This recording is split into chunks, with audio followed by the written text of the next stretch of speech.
The house on Hollow Ridge, let me tell you a story. Story about a house. Not just any house, but one that exists on the edge of town. Hidden behind trees that seem to grow thicker every year. A house that for decades, no one dared to live in.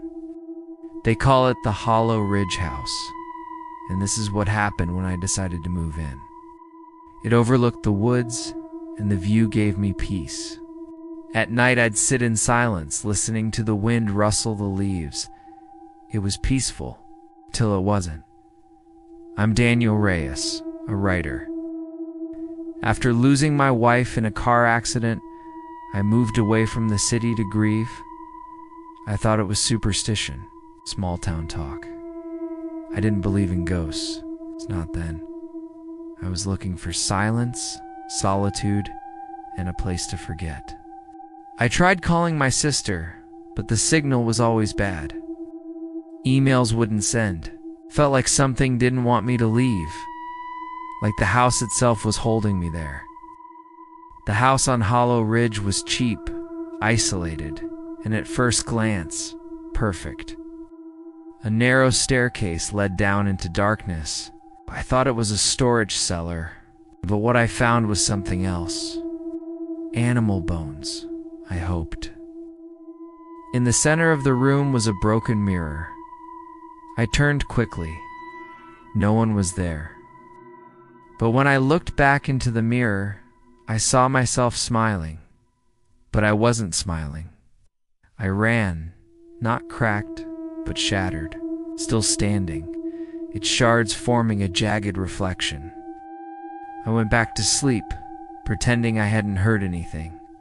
The next morning, my bedroom was filled with mud. Wet footprints led from the window to my bed.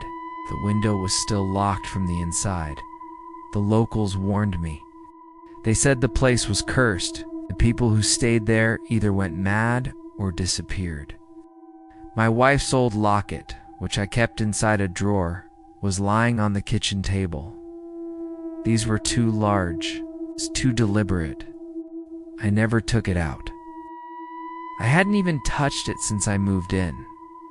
I placed it back and locked the drawer. Inside was a picture of us, but my face had been scratched out. The first few days were quiet, as the house creaked a little, but that's normal for an old place. I set up my typewriter in the attic. Sometimes me doing things I never remembered. Once, I saw myself standing over a body holding a bloody knife. Just trees. Endless trees in every direction. Like the world had rearranged itself. The house feeds on grief. It finds the broken. The mourning, the weak. It offers comfort, then takes everything. On the seventh night, I woke up around 3 a.m. to the sound of footsteps upstairs. Slow, heavy footsteps. But I lived alone. I froze. My bedroom was on the ground floor, but don't come looking. Don't come near Hollow Ridge. In the mirror, it shows me surrounded by people, former residents, I think. All of them whispering the same word. She was standing in the attic, her face pale, eyes hollow. I kept writing, not stories, but notes, trying to record what was happening. Hoping someone would find them. She said one word, leave. I held my breath, listening as the steps moved from the attic down the hallway. Then they stopped. Hours passed. No end to the forest. Eventually, I found myself back at the house. I grabbed a flashlight and a kitchen knife. Every room was empty. Nothing out of place. I convinced myself it was the wood settling.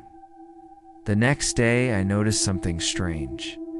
That night, the footsteps returned, louder. This time, they stopped outside my door. I didn't dare move. I stared at the door handle for hours, waiting. Nothing happened. In the morning, I found scratches on the floor outside my bedroom. Long, deep claw marks. not from a dog or a raccoon. I started to hear whispers, low voices behind walls. I thought I was going crazy. I hadn't spoken to anyone in days. One afternoon, I found a hidden door behind a shelf in the attic. The stairs led to a room underground. The walls were covered in old symbols, hand-carved. There were bones scattered across the dirt floor. As I stared into it, I saw something move behind me.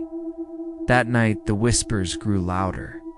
They weren't random anymore. They were saying my name, over and over. Daniel, Daniel, Daniel. I locked every door, every window, but the house no longer obeyed locks. On the 15th night, I dreamed of my wife. I woke up to find her locket open. I tried to leave, packed my things and ran to my car. The engine wouldn't start. The road out was gone. Now, I tried walking. That's when I realized I was trapped. The house had chosen me. Over the next days, time lost meaning. The sun rose and set, but I never knew what day it was. The mirror downstairs began to show things. Sometimes my dead wife. I found journals in the walls from past residents. All of them said the same thing. They all ended the same way. Do not stay after the 30th night. Tonight is my 30th night. The house is no longer quiet. I hear doors slamming. Something crawls in the walls. The shadows move without light. Stay.